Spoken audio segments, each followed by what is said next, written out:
Good evening. हालांकि रात्रि के 12 बज चुके हैं, लेकिन बहुत सारे लोग के लिए अभी पढ़ाई के संदर्भ में शाम ही हुआ होगा और वे लोग अपने तैयारी को एक आयाम दे रहे होंगे।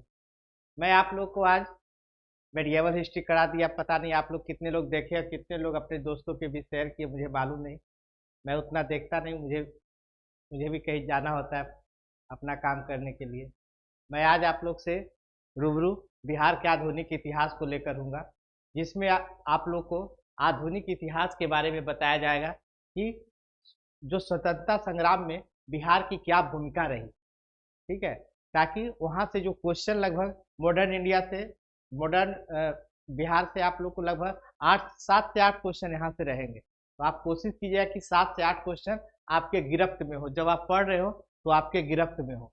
तो मैं कोशिश करूंगा कि आपको जो भी क्वेश्चन यहाँ से पकड़ा है, और वो मैं मुझे पूर्ण आशा ही नहीं बल्कि पूर्ण विश्वास है कि आप लोग का जो यहाँ से क्वेश्चन पक्का पक्की आपके एग्जाम में रहेगा। बस आप लोग ध्यान से सुनिएगा, और मैं जो खाका बनाया हूँ वो ड्रा किया हूँ उसको बस ध्यान से देखिएगा। जहाँ पे समझ में ना आए मेरे वहाँ आवाज़ से उस जगह को तुलना कर लीजिएगा कि क्या वहाँ पे क्या लिखा हुआ है। अगर कहीं पे आप लोग को राइटिंग में मिस्टेक हो, क्योंकि जल्दी जल्दी में चार्ट बना के आप लोग के सामने उपस्थित हुआ हूँ। तो आज मैं आप लोग को बिहार का आधुनिक इतिहास एक सरसरी निगाह से, ताकि आप कहीं जा भी रहे हो, अगर आप गाड़ी में भी बैठे हुए हो, चाहे क्लास में कहीं आप लोग को अगर ब्रेक मिला हो तो आप कान में लगाइए और 1.5 स्पीड से या कुछ स्पीड से अपने कान में लगा के सुनिए और बिहार के आधुनिक इतिहास का आनंद उठाइए। तो आज मैं आप लोग को बिहार का आधुनिक इतिहास के बारे में बताऊंगा। जैसे देखिए, आधुनिक इतिहास, क्योंकि अंग्रेजों के आगमन के बाद से क्या होता है, स्टार्ट होता है कि आधुनिकता का वहीं से ये होता है। लेकिन बिहार में जो रियल स्टार्ट होता है, अंग्रेज का वर्चस्व जहाँ से स्टार्ट होता है, जो आधुनिक बिहार का पहचान भी है, वो 1764 का बक्सर का युद्ध है। लेकिन उससे पहले हमारे यहाँ जो अंग्रेज थे वो व्यापारी बनकर आए थे, और अंग्रेज के साथ साथ पुर्तगाली, डच, फ्रांसीसी, डेनिश, ये अंग्रेज ये सब एक व्यापारी बन के आए थे। क्यों? क्योंकि बिहार शुरू से व्यापार का आकर्षण का केंद्र रहा है। उसका कारण आप लोग को पता ही है। जब मैं मगध पढ़ा रहा था, मगध का उदय पढ़ा रहा था, तो उसमें क्या था कि यहाँ पे फर्टाइल भूमि है। फर्टाइल भूमि के साथ साथ हर तरह का मैन पावर है, मानव संसाधन है। तो हम यहाँ पे देखते हैं कि यहाँ पे क्या है कि जैसे जैसे समय बदलता है, लोगों की जरूरतें बदलती है, अर्थव्यवस्था उस मांग के अनुसार उत्पादन करती है। तो हम देखते हैं कि अर्थव्यवस्था के अनुसार यहाँ पे अब क्या होता है कि यहाँ पे सोरा एक बहुत महत्वपूर्ण उत्पादन के रूप में माना जाता है। सोरा है, सूती वस्त्र है, और आपको सूती वस्त्र के रूप में, बाकी खाद्यान्न के रूप में, ये सब बिहार काफी फेमस है। और यही कारण है कि जितने व्यापारी आते हैं उनके लिए एक आकर्षण का केंद्र बिहार है। ठीक है, तो बिहार में सबसे पहले पुर्तगाली आते हैं। अब पुर्तगाली आते हैं तो ये तो हालांकि पुर्तगाली पदार्पण उनका हुआ है कालीकट यानी गोवा के तट पे, लेकिन अब जब आते हैं पश्चिम यानी पूरब की तरफ अपना व्यापार केंद्र खोलते हैं, तो सबसे पहले वो हुगली में खोलते हैं। हालांकि वो पटना में अपना कोई व्यापारिक कोठियां नहीं बनाते हैं, वो पटना के गंगा जलमार्ग का प्रयोग करते हैं और यहाँ पे हुगली में अपना एक व्यापारिक कोठी बनाते हैं। तो कहाँ में बनाते हैं? हुगली में।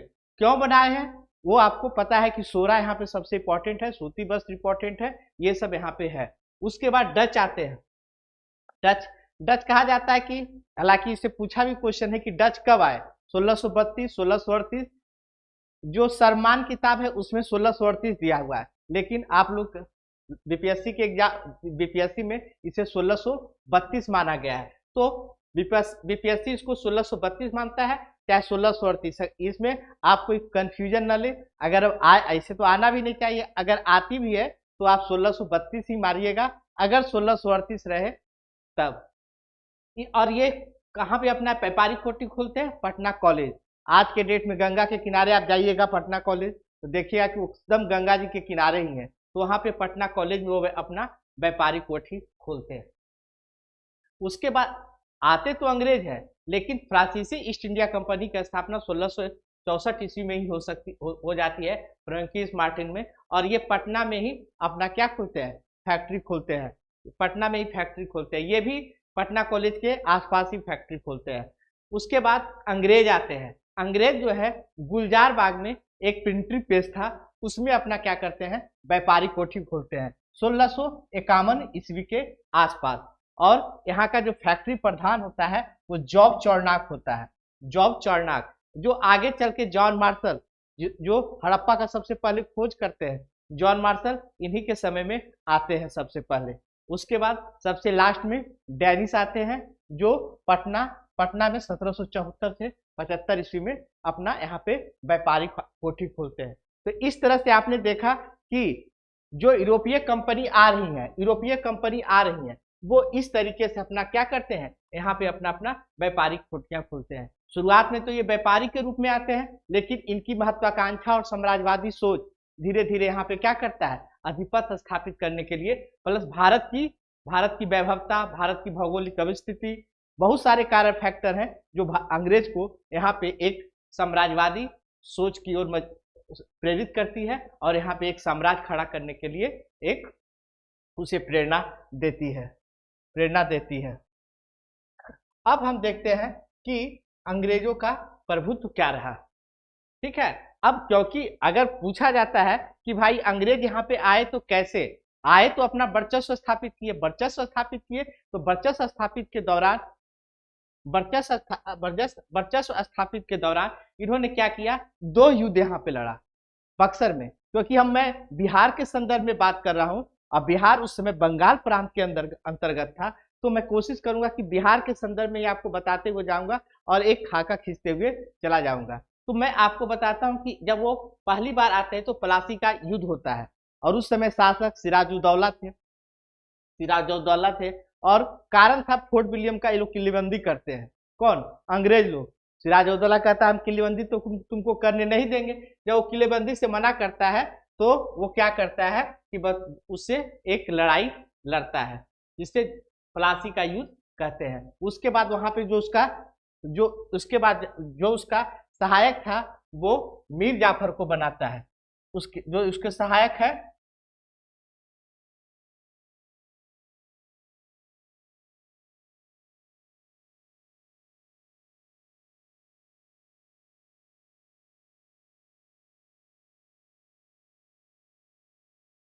एक मिनट,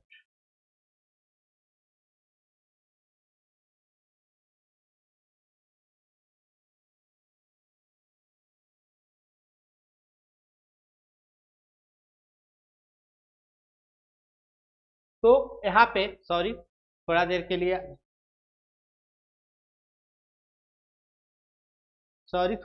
लिए डिस्टर्ब हुआ। टेक्नोलॉजी है, थोड़ा बहुत आ जाता है एरर। ठीक है, तो फोर्ट विलियम की किलेबंदी होती है। उसके बाद आप लोग सिराजुद्दौला से लड़ाई होती है जिसमें जाके मीर जाफर को वहां पे एक कठपुतली नवाब घोषित करता है। लेकिन धीरे धीरे वहां पे मीर कासिम जो है वो क्या करता है, वो धीरे धीरे अपना वर्चस्व स्थापित करता है और वहां का वो शासक बन जाता है मीर जाफर को हटा करके। जब वो मीर जाफर को हटा करके शासक बनता है तो वो क्या करता है, सबसे पहले वो देखता है कि अंग्रेजों का जितना वर्चस्व बढ़ रहा है, प्रभुत्व बंगाल में बढ़ रहा है, तो उसके लिए क्या उपाय किया जाए। उसके लिए उसको सबसे पहले लगा कि यहाँ पे तो फैक्ट्री पूरा एस्टेब्लिश किए हुए है।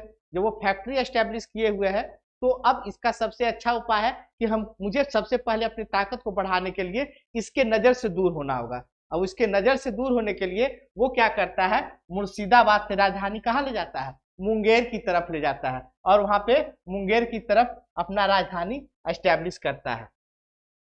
लेकिन वहां पे भी उसको चैन नहीं है। अंग्रेज क्या कर रहे थे, वो अपने दस्तक का दुरुपयोग करके जो मीर कासिम को लाभ होना चाहिए था उसके लाभ को क्या कर रहे थे, वो ये लोग खा जा रहे थे। तो इससे उनको क्या हुआ, मीर कासिम को गुस्सा आने लगा कि ये तो अब हम वहां से यहाँ आए, इनको इतना रियायत दे रहे हैं, हर चीज बंगाल में इसको फ्री किए हुए, उसके बावजूद ही मुझे क्या कर रहा है, परेशान कर रहा है। तो वो यहाँ पे क्या करते हैं, दस्तक दुरुपयोग पर वो रोक लगाता है, कहता है तुम जो दस्तक दुरुपयोग कर रहे हो, इसका मिसयूज कर रहे हो, हम तुमको एक चीज के लिए दिए और तुम अपने निजी हित के लिए इसका प्रयोग कर रहे हो, तो वो इसको क्या करता है, मना करता है। और दूसरा एक सेठ रूपचंद और हीरा चंद है। ठीक है, तो ये भी कहीं ना कहीं मीर कासिम के खिलाफ कुछ न कुछ अंग्रेजों को सहायता कर रहा था। इसके लिए इसको नजरबंद बनाता है। जब नजरबंद बनाता है तो अंग्रेजों को गुस्सा आता है, क्योंकि यह अंग्रेजों का खास आदमी था। तो कैप्टन एलिस द्वारा क्या किया जाता है, वहां पे हमला किया जाता है पटना पे, और जो इनके समर्थक थे वहां पे उनको उनके साथ मारपीट कत्लेआम किया जाता है। इससे मीर कासिम क्षुब्ध होता है, गुस्सा होता है, और वो क्या करता है, पटना आता है और पूरी तरीके से एलिस को पीटता है। और इतना ही नहीं, जितना अंग्रेज अधिकारी थे, अंग्रेज कर्मचारी थे, उनका क्या करता है, कत्लेआम करता है, और बहुत ज्यादा कत्लेआम करता है। अब यहीं से क्या होता है कि बक्सर के युद्ध की पृष्ठभूमि तैयार होने लगती है। ठीक है, अब मैं आप लोग को मीर कासिम में घसीटी बेगम, ये सब जो है उनकी मौसी, ये जो दो ग्रुप बनता है, ये सब के बारे में नहीं बता रहा हूँ, क्योंकि जब मैं वो उसको बताऊंगा तो वो उसमें बताऊंगा जब मॉडर्न हिस्ट्री स्टार्ट करूंगा तब।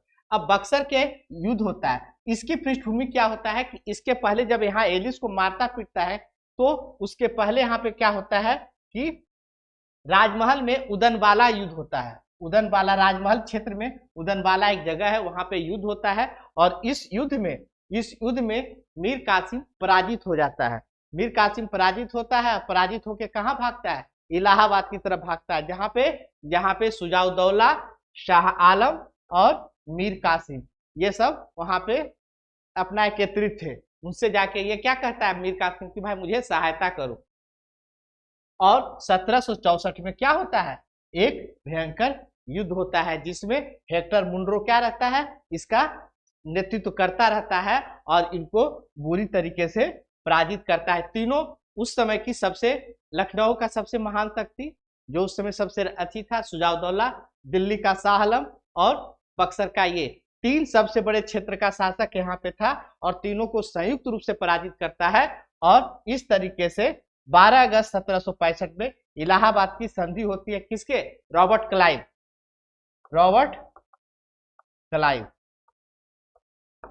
क्लाइव के बीच एक संधि होती है, और यहीं से क्या होता है, आधुनिक बिहार के इतिहास की शुरुआत हो जाती है। दो युद्ध लड़ा जाता है, जो युद्ध डिसाइड कर देता है कि अब बिहार की धरती पे किसका वर्चस्व होगा, वो होगा अंग्रेजों का वर्चस्व, और अंग्रेज यहाँ से अपना एक अलग प्रशासन चलाने लगते हैं। अब हम देखते हैं कि लॉर्ड क्लाइव द्वारा द्वैत शासन प्रणाली चलाया जाता है। लॉर्ड क्लाइव अभी तक क्या सोच रहा था कि भाई हम डायरेक्ट प्रशासन में हस्तक्षेप ना करें, प्रशासन में क्या करें, फौजदारी मामला उन लोग को दे दे, अब दीवानी मामला हम संभाल के रखें, ताकि हमको तो ज्यादा मुनाफा कमाना है, यहाँ के लोगों में इंटरेस्ट नहीं लेना है। ये लोग जैसे हैं, जो यहाँ के लोग हैं उन्हीं के द्वारा शासन हो, ये द्वैत शासन प्रणाली कहलाता है, जिसको नाजिम या उप प्रांतपति द्वारा शासन कहते हैं। इसमें कुछ व्यक्ति का नाम है राम नारायण राय और सिताब राय, ये दोनों प्रथम व्यक्ति थे जो द्वैत शासन प्रणाली में अंग्रेजों के तरफ से सहायता कर रहे थे। ठीक है, अब उसके बाद क्या हुआ कि जब यहाँ पे वो रहने लगे, तो धीरे धीरे, क्योंकि अकाल की उस समय पुनरावृत्ति होती थी, बहुत अकाल आता था, तो अब तो अकाल की संख्या बहुत कम हो गई, लेकिन उसमें बहुत अकाल आता था। तो 1770 में भयंकर अकाल पड़ा, लेकिन अंग्रेज का यहाँ भी मन नहीं डोला, क्योंकि इनको ज्यादा मुनाफा कमाना था। देखे कि नहीं कोई अच्छी दे रहा है, पैसा देने में, धन देने में, लगान देने में हिचकिचा रहा है, तो इन्होंने लगान परिषद का गठन किया और एक बिहार परिषद का गठन किया। ठीक है, लगान परिषद का जो गठन किया, लगान परिषद का गठन किया, उसके जो अध्यक्ष थे जेम्स अलेक्जेंडर थे।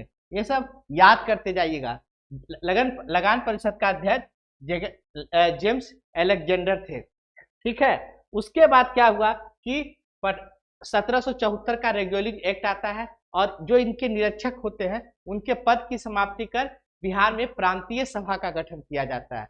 बिहार में क्या किया जाता है, प्रांतीय सभा का गठन किया जाता है, और प्रांतीय सभा में आपको जितना है उनका क्षेत्र का डिवाइडेशन करता है। जैसे पटना है, पहले पटना में गया मिक्स था, तो अब क्या किया, पटना गया बना दिया। सारण जिला था जिसमें सारण और चंपारण थे, तो सारण और चंपारण अलग कर दिया। तिरहुत में आते थे मुजफ्फरपुर दरभंगा, तो मुजफ्फरपुर दरभंगा अलग कर दिए, और यहाँ पे एक मजिस्ट्रेट को नियुक्त किया जाता था, जो पूरा फौजदारी मामला भी देखता था, दीवानी मामला भी देखता था। ठीक है। 1783 में फिर एक भयंकर अकाल पड़ा और सर जॉन सौर की हत्या में कि भाई अकाल पड़ रहा है, लोगों बहुत लोग मारे जाते थे, लाखों लाख आदमी मारे जाते थे। पहले का जनसंख्या नियंत्रण ऐसे ही हो जाता था क्योंकि उनमें आज आपके पास बेहतर सुविधाएं हैं, जन सुविधाएं हैं, तो आप बहुत सारे बीमारियों से बच जाते हैं। सरकार कोरोना ऐसा बीमारी में भी लाख आदमी नहीं मरा होगा भारत के अंदर, बाकी तो आप कहीं नहीं कर सकते हैं। कैसे सरकार इस पे नियंत्रण पा लेती है। तो उस समय की स्थिति जहाँ पे हर चीज का अभाव था, सोचिए कितना व्यक्ति मरते थे लगा, तो उसमें 1783 में एक फिर बार अकाल पड़ा और इसके समाधान हेतु क्या हुआ, सर जॉन के सुझाव पर 1786 में गोलघर का, पटना में गोलघर का निर्माण किया गया। तो ठीक है, 1783 में अकाल, समाधान हेतु एक जॉन सौर के सुझाव पर 1786 में गोलघर का निर्माण किया गया और गोलघर का निर्माण ही यहाँ से ये किया गया। ठीक है, और फौजदारी समाप्त करके चार्ल्स फ्रांसिस ग्रांट को पटना का पहला मजिस्ट्रेट नियुक्त किया गया था। ये बात याद रखिएगा कि चार्ल्स फ्रांसिस ग्रांट को क्या किया गया था, पहला मजिस्ट्रेट नियुक्त किया गया था 1790 में, क्योंकि यहाँ पे क्या किया गया था, 1774 के रेगुलरिंग एक्ट के तहत इसके निरीक्षक पद को हटा दिया गया था। अब जो दीवानी और फौजदारी मामला था, अब दोनों को हटा दिया गया, बोला कि अब कुछ नहीं चलेगा, अब जो भी होगा अब हम दोनों चीज देखेंगे। और पहली बार चार्ल्स फ्रांसिस ग्रांट को पहला मजिस्ट्रेट नियुक्त किया जाता है। आपको पता है कि अंग्रेज सबसे पहले बंगाल में ही आते हैं और बंगाल में ही कब्जा करते हैं, उसके बाद यहाँ के संसाधनों का, यहाँ के मानव संसाधनों का, यहाँ के लोगों को प्रयोग करके वो धीरे धीरे पूरे भारत पे अपना वर्चस्व कायम करते हैं, जो आप लोग मॉडर्न इंडिया में पढ़े भी होंगे। अब हम अगला जो आते हैं, अब आते हैं कि अंग्रेजी शासन के विरुद्ध विद्रोह और आंदोलन, उसका, और वो आंदोलन कहाँ का, बिहार का। हम स्पेशली बिहार पे चल रहे हैं, तो अंग्रेजी शासन के विरुद्ध विद्रोह, यहाँ पे कर लीजिए बिहार का विद्रोह, अंग्रेजी शासन के विरुद्ध बिहार का विद्रोह आंदोलन। पहला सन्यासी विद्रोह, सबसे पहले कहा जाता है कि ब्रिटिश सरकार के प्रति ये प्रथम विद्रोह था। कौन, सन्यासी विद्रोह। ब्रिटिश सरकार के प्रति सबसे पहला विद्रोह जो था वो सन्यासी विद्रोह था। विलियम हंटर ने इसको क्या, किसान विद्रोह भी कहा था। विलियम हंटर ने इसको किसान विद्रोह भी कहा था। इसके नेता मजनू शाह, देवी चौधरानी, बहुत सारे नेता थे, लेकिन जो दो नेता थे इंपॉर्टेंट, वो मजनू शाह और देवी चौधरानी थे। इसका दमन किसके द्वारा किया गया, वारेन हेस्टिंग्स के द्वारा किया गया। ये सन्यासी के रूप में ये भेष बदल बदल के घूमते रहते थे। इसका क्षेत्र, इनका जो क्षेत्र था वो सबसे पहले पूर्णिया था, धीरे धीरे इनका क्षेत्र पटना तक भी आ चुका था। ठीक है, और विलियम हंटर एक इतिहासकार है, वो बोलते हैं कि भाई ये किसान विद्रोह था, ना कि कोई सन्यासी विद्रोह। सन्यासी के बेस में ये लोग किसान थे। और आपको पता है कि उस समय अकाल बहुत पड़ता था, और अकाल पड़ने के कारण जो दुर्भिक्ष होता था, उस दुर्भिक्ष के कारण लोग, बहुत सारे लोग भटकते रहते थे और वो खाने पीने का जुगाड़ कुछ करते थे, इसीलिए किसान कहा गया होगा। ठीक है, अब हम आते हैं हो विद्रोह। देखिए, अब हो विद्रोह आप लोग को इसलिए थोड़ा पढ़ना है कि बिहार झारखंड संयुक्त था और यहाँ से क्वेश्चन कभी कभी आपको बन जाता है। हालांकि जब मॉडर्न इंडिया पढ़िएगा तो उसमें मैं आपको एक ही जगह पूरा आदिवासी विद्रोह और आपको भारत के जितने आदिवासी विद्रोह हैं, वो भारत के प्रमुख जो विद्रोह हैं, वो सब एक ही साथ में करा दूंगा। लेकिन तब भी एक आप थोड़ा बहुत अच्छी करने के लिए इसको देखते चले जाइए। 1820-21 में क्या होता है, हो विद्रोह होता है।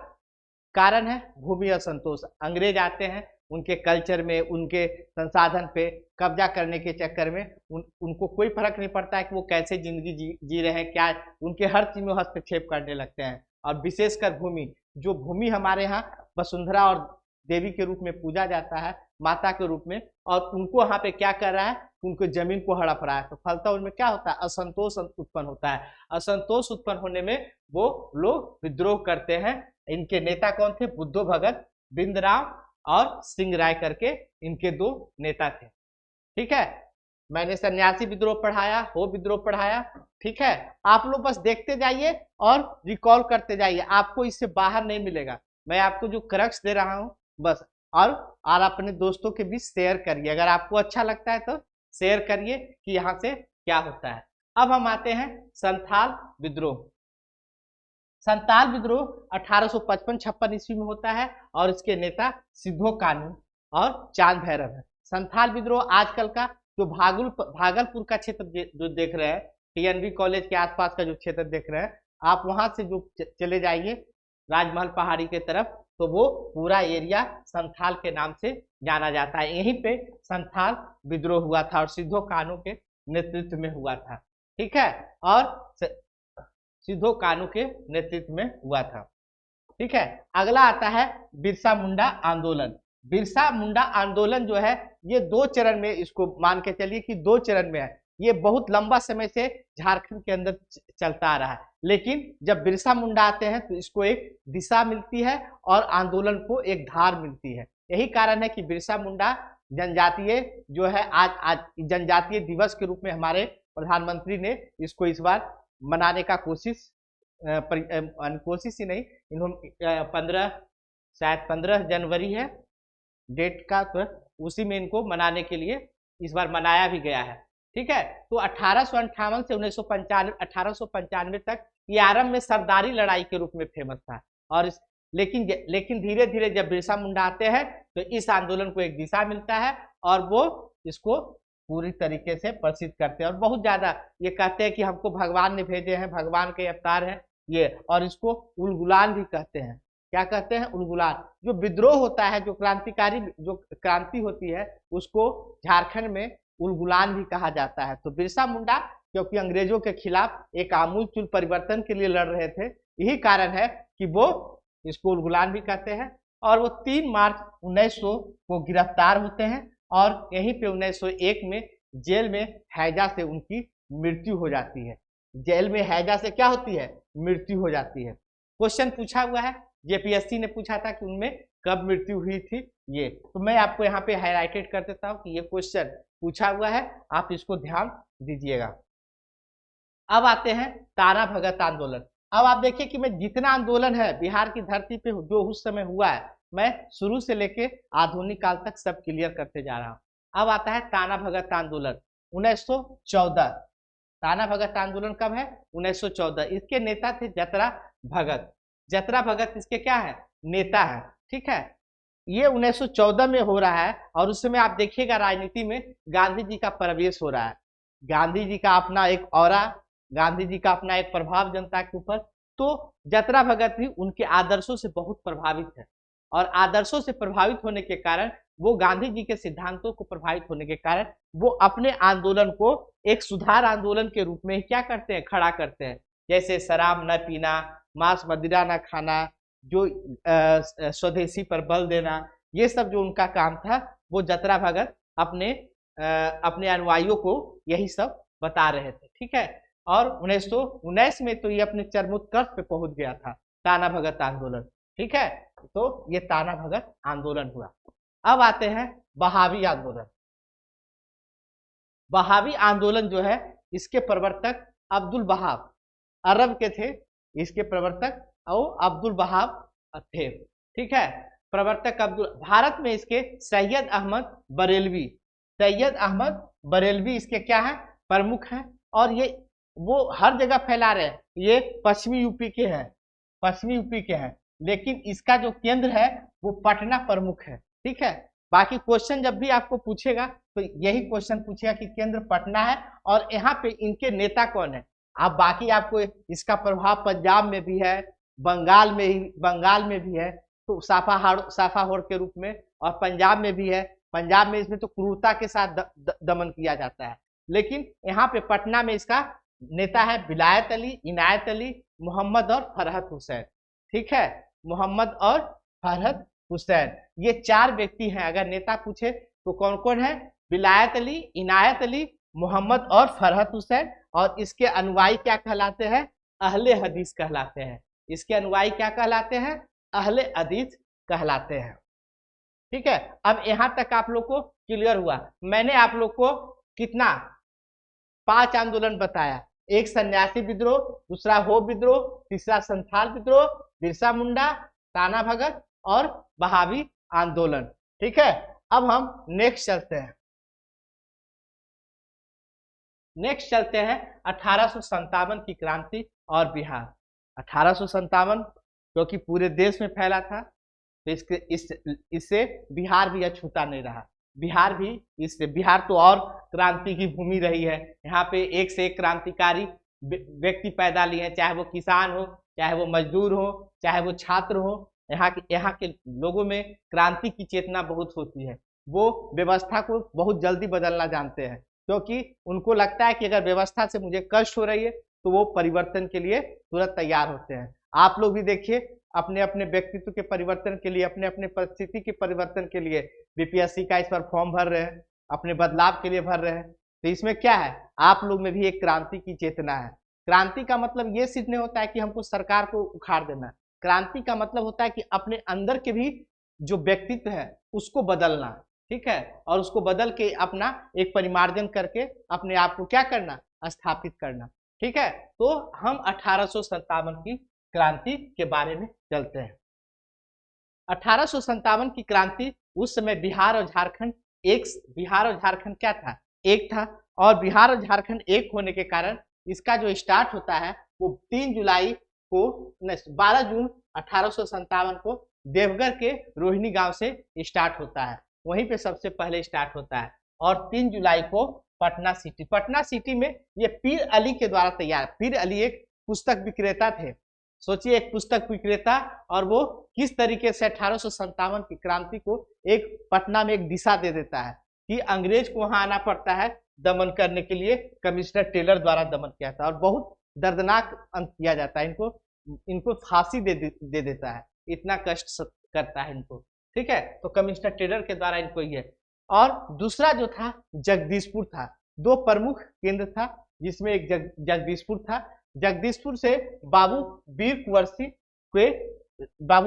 सिंह के द्वारा यहाँ पे क्या हुआ, अंग्रेजों से लड़ाई लड़ी गई। बाबू वीर कुंवर सिंह को सबसे पहले क्या हुआ, जो दानापुर के 3 रेजिमेंट थे सबसे पहले आके सॉरी दानापुर के 3 रेजिमेंट थे, वो आके इनको सहयोग कहते हैं कि हम 1857 की क्रांति में, क्योंकि ये सेना के द्वारा सर्वप्रथम शुरू किया गया है, हम आपको नेता मानते हैं, आप हमारे साथ दीजिए, हम अंग्रेजों से खिलाफ लड़ेंगे।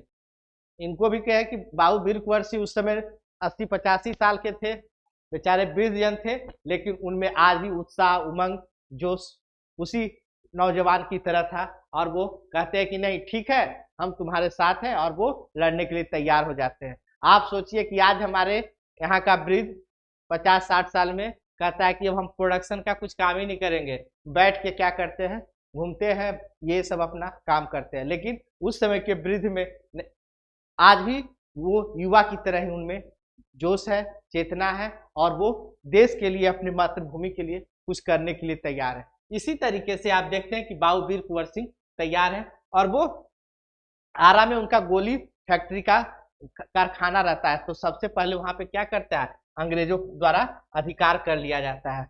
वो वहां से भागते हैं और चले जाते हैं आजमगढ़।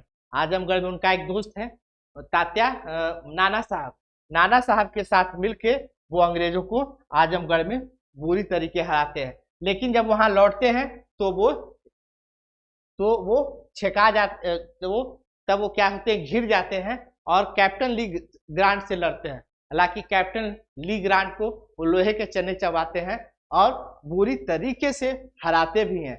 लेकिन गंगा से पार करने के दौरान एक अंग्रेज के द्वारा उनके बाह पे गोली लगती है, वो बाह को अर्पित भी कर देते हैं। उनमें वो देखिए क्या है, वो बाह को गंगा माँ को अर्पित करते हैं। लेकिन उस समय उतना सुविधा नहीं, स्वास्थ्य की उतनी सुविधा नहीं, और वो काल के गाल में समा जाते हैं हमारे वीर शहीद बाबू वीर कुंवर सिंह। आपको पता है कि जब सबसे पहले हमारे यहाँ सरकार बनी, डॉक्टर श्री कृष्ण बाबू की आज़ादी के समय में सबसे पहले सरकार बनी, तो डॉक्टर श्री कृष्ण बाबू यहाँ पे जाकर बाबू वीर कुंवर सिंह आरा में जाके उनके मूर्ति का शिलान्यास करते हैं। ये इनका प्रभाव था, ये इनका औरा था बाबू वीर कुंवर सिंह का।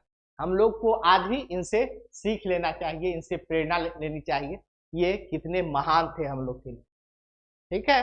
तो आप लोग को उसके बाद इनके भाई हैं अमर सिंह साहबाद पे अपना आसपास क्षेत्र में कब्जा रखते हैं, और ये भी अंग्रेज से लड़ते रहते हैं। 1858 में महारानी विक्टोरिया की घोषणा होती है कि जस की तस स्थिति बना दिया जाए, कोई भी जमींदार से उनका क्षेत्र नहीं छीना जाए। लेकिन अंग्रेज यहाँ पे भी अपना क्रूरता करते हैं और अमर सिंह के साथ 12-13 आदमी को वो चीज राजनीतिक बंदी का ये नहीं करते हैं, राजनीतिक बंदी का सुविधा नहीं देते हैं और ये बहुत दिन तक गोरिल्ला ही युद्ध करते रहते हैं। ठीक है, अब देखिए आप लोग को यहाँ से अब अगला जो है भारतीय राष्ट्रीय कांग्रेस और बिहार। अब आप लोग को इसमें मैं क्या करूंगा कि लगातार उसी तरीके से बिहार की कहाँ कहाँ भूमिका रही है, आप जितना प्रमुख घटना है जो भारतीय स्वतंत्रता आंदोलन के दौरान जो प्रमुख घटना घटी है उसमें बिहार की क्या भूमिका रही है, अब यहाँ से ये स्टार्ट होगा। अभी तक आपने उसको पढ़ा, अब यहाँ से ये पढ़िए। सबसे पहले हम आते हैं कि भारत राष्ट्रीय कांग्रेस की स्थापना। ठीक है, और इस जब कांग्रेस की स्थापना होती है तो इस स्थापना में बिहार कहाँ कहाँ प्रवेश होता है और उसकी वहां पे क्या भूमिका रहती है, मैं आप लोग को उस संदर्भ में समझाऊंगा और बताऊंगा। यहाँ से एक क्वेश्चन फिक्स रहता है, तो आप कोशिश कीजिएगा इस टॉपिक को, यहाँ पे जो टॉपिक है उसको ध्यान से सुनिएगा और उसको आत्मसात करिएगा। ठीक है, तो हम सबसे पहले देखते हैं कि भारत राष्ट्रीय कांग्रेस सबसे पहले 28 दिसंबर 1885, जो हर एक आप लोग को याद होगा, और यहीं पर से गोकुलदास तेजपाल संस्कृत विद्यालय में होता है। लेकिन जो इसका जो सबसे मेन मकसद है कि इससे फायदा क्या हुआ, इससे बिहारियों में क्या फायदा होता है, बिहारी इसमें कैसे इन्वॉल्व होते हैं, ये सबसे पहले जानना चाहिए। तो बिहार में राजनीतिक चेतना क्या होती है, प्रबल होती है। जब भारतीय राष्ट्रीय कांग्रेस एक संस्था बनती है तो बिहार में भी एक राजनीतिक चेतना, अवेयरनेस होता है, लोगों में जागरूकता आती है। ठीक है, ये जब प्रथम अधिवेशन बंबई में हुआ, क्योंकि काफी दूर भी था और उस समय उतनी नहीं थी, लोगों को एक डर भय भी था कि भारतीय राष्ट्रीय कांग्रेस कैसा होगा, क्योंकि इसका स्थापना एक अंग्रेज के द्वारा किया गया था। तो जनता को अभी भी एक डर था और इसमें बहुत सारे लोग भाग नहीं लेते हैं और बिहार से भी कोई भाग नहीं लेता है। लेकिन जब दूसरा सम्मेलन जब कलकत्ता में होता है, कलकत्ता बिहार से काफी नजदीक है और उस समय कलकत्ता हमारे ही क्षेत्र में था, तो यहाँ से लगभग इतना 31 प्रतिनिधि भाग लेते हैं किस में, दूसरे अधिवेशन में। और तीसरा अधिवेशन चेन्नई में होता है, चेन्नई में होता है और यहाँ पर तीसरा अधिवेशन चेन्नई में होता है। और चेन्नई में कौन भाग लेते हैं, 2 व्यक्ति भाग लेते हैं, शालिग्राम सिंह और गुरु प्रसाद सेन। ये 3 अधिवेशन आप लोग के लिए एग्जाम में इंपॉर्टेंट हो जाता है, इसीलिए हम 3 अधिवेशन ही यहाँ पर लिए कि कहाँ कहाँ पे लोगों की एक भूमिका है, उस भूमिका के बारे में बताया गया। अब हम आते हैं प्रथम अधिवेशन। प्रथम अधिवेशन बिहार में हुआ, कौन, 27वां प्रथम बार यहाँ पे प्रथम बार अधिवेशन कब होता है, 27वां अधिवेशन होता है 1912 में। 27वां अधिवेशन होता है, 27वां अधिवेशन होता है 1912 में होता है। ठीक है, और इसके अध्यक्ष आर.एन. मधोलकर है, जो आप लोग को पता है, और ये कहाँ होता है, पटना के बांकीपुर में होता है। ठीक है, इसमें जो स्वागतकारिणी अध्यक्ष होते हैं वो मजरूल हक होते हैं। आप लोग को पता है कि मजरूल हक को बिहार का बिहार का गांधी भी कहा जाता है। ठीक है, और ये मजरूल हक जो स्वागतकारिणी है, जो अगला अधिवेशन बंबई में होता है उसमें ये मनोनीत सदस्य के रूप में वहां क्या होते हैं, जाते भी हैं। ठीक है, तो मनोनीत सदस्य के रूप में जाते हैं। तो आप लोग बस यहाँ पे ध्यान दीजिएगा कि स्वागतकारिणी जो है वो मजरूल हक है और ये वहां जाते भी हैं एक मनोनीत सदस्य के रूप में। ठीक है, अगला अधिवेशन में 1915 में। और इतना ही नहीं, जो 1914 में ब्रिटेन का शिष्टमंडल बनता है, ब्रिटेन जाने के लिए उनमें जो इनके सचिव हैं सच्चिदानंद सिन्हा, ये दोनों ब्रिटेन के शिष्टमंडल में शामिल भी होते हैं और ब्रिटेन भी जाते हैं। तो प्रथम अधिवेशन आपको 1912 में पटना में हुआ, अध्यक्ष आर.एन. मधोलकर, स्वागतकारिणी अध्यक्ष मजरूल हक, सचिव सच्चिदानंद सिन्हा, और मजरूल हक को मुंबई अधिवेशन के लिए मनोनीत सदस्य के रूप में भी चयन किया जाता है। उसके बाद 1916 में 31वां अधिवेशन, 1916 में 31वां अधिवेशन, 1916 में 31वां अधिवेशन। ठीक है, 31वां अधिवेशन हालांकि लखनऊ में हुआ, ये बिहार की धरती से इसका कोई जुड़ाव नहीं, लेकिन बिहार के लोग वहां पे गए थे और वहां पे एक भूमिका निभाए थे। यही से हमारे एक इतिहास में बदलाव आता है और गांधी जी का प्रवेश राजनीति में पूरी तरीके से होता है। तो यहाँ पे जब लखनऊ राजकुमार शुक्ल जी जब वहां जाते हैं और वहां पे जाके गांधी जी से चंपारण आने की आग्रह करते हैं कि गांधी जी थोड़ा सा चंपारण चलिए, वहां पे बहुत स्थिति खराब है। क्योंकि गांधी जी का जो दृढ़ता, जो एक जिद्दीपना सकारात्मक रूप में कि हमको बस जो जो ठान लेते थे वो करने का, और दक्षिण अफ्रीका में जिस तरीके से अंग्रेजों को हर जगह दांत खट्टे किए थे अपने अपने अपने क्या अहिंसा सत्याग्रह, जो उनका एक सिद्धांत था, उस सिद्धांतों के द्वारा ये नहीं कि वो लड़ाई करते थे, वो हड़ताल करते थे और उसके द्वारा वो आंदोलन करते थे और उसके द्वारा वो क्या करते थे, अंग्रेज को मन। तो उनका एक छवि और कोहरा जो था वो भारतीयों में जब 1915 में आते हैं तो एक बना हुआ रहता है। तो राजकुमार शुक्ल भी पहुंचते हैं, सोचते हैं कि गांधी जी को लेके जाएंगे और इस तरीके से कोई डायरेक्ट अंग्रेज से, तो अंग्रेज काफी ताकतवर हो चुके हैं, तो कोई भी जमींदार अब उनसे डायरेक्ट लड़ नहीं सकता है। अब है कि आग्रह अनुग्रह आग्रह अनुग्रह के आधार पर क्या कर सकता है वो अंग्रेजों से मुक्ति पा सकता है। और गांधी जी इसके समझिए कि उस समय के कृष्ण थे, गांधी जी उस समय के कृष्ण थे कि कैसे अपने अपने बातों से, अपने विचारों से हर चीज को मनवा लेते थे। तो अब यहाँ पे क्या होता है, गांधी जी यहाँ पे आते हैं, चंपारण का प्रस्ताव, तो यहाँ पे दो प्रस्ताव, लखनऊ में दो प्रस्ताव बिहार के लिए प्रस्तावित होता है, दो प्रस्ताव बिहार के लिए प्रस्तावित होता है, एक पटना यूनिवर्सिटी बिल और एक नील कृषक रैयत जाट, जो जिसके लिए गांधी जी यहाँ कहाँ आते हैं, बिहार आते हैं। तो पटना यूनिवर्सिटी जो बिल है, उस समय तत्कालीन शिक्षा सदस्य सर शंकर नायर जो थे पटना विश्वविद्यालय, वहां क्या करते हैं, विधेयक प्रस्तुत करते हैं। ठीक है, यहाँ तक क्लियर है आपका, यहाँ तक आप लोग का क्लियर है। इसके बाद 1922 में 37वां अधिवेशन गया में हुआ था। कहाँ हुआ था, 1922 में 37वां अधिवेशन गया में हुआ था। ठीक है, इसके अध्यक्ष कौन थे, देश बंधु चित्तरंजन दास, और स्वागत सचिव थे राजेंद्र प्रसाद और अनुग्रह नारायण सिंह, इनका सहयोग किए थे साथ में। तो राजेंद्र प्रसाद और अनुग्रह नारायण सिंह एक स्वागत सचिव के रूप में थे। तो 37वां अधिवेशन कहाँ हुआ था, 1922 ईस्वी में गया में हुआ था। ठीक है, अब इसके बाद अब बिहार से झारखंड अलग हो चुका है। यहाँ पे रामगढ़ अधिवेशन में, एक रामगढ़ में अधिवेशन होता है, 53वां अधिवेशन। इसके अध्यक्ष जो है मौलाना अबुल कलाम आजाद है, इसके अध्यक्ष जो है मौलाना अबुल कलाम आजाद है। यहीं से बिहार में व्यक्तिगत सत्याग्रह का बीज पड़ता है, बिहार में नहीं पूरे इंडिया में पड़ता है। पंडित जवाहरलाल नेहरू और एक दो व्यक्ति यहाँ से रहते हैं राष्ट्रीय स्तर पर, लेकिन बिहार पे अलग अलग है, जो आपको आगे बताएंगे। ठीक है, अब हम यहाँ पे आते हैं कि स्वतंत्रता संग्राम आंदोलन, उसके विकास में बिहार की भूमिका। अब स्वतंत्रता आंदोलन जो होता है उसमें कैसे कैसे बिहार जो है आगे बढ़ता है, और बिहार के बारे में आप उस चीज को पढ़िएगा अच्छी तरीके से।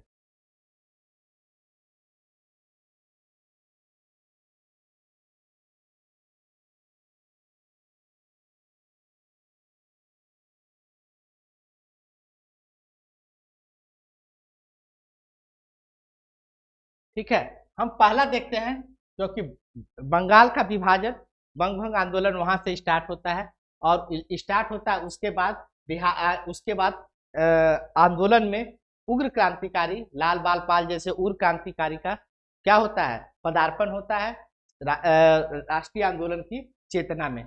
तो यहाँ पे देखते हैं कि मुजफ्फरपुर बम कांड, ठीक है, जो 30 अप्रैल 1908 को होता है। ठीक है, 30 अप्रैल 1908 को मुजफ्फरपुर बम कांड होता है।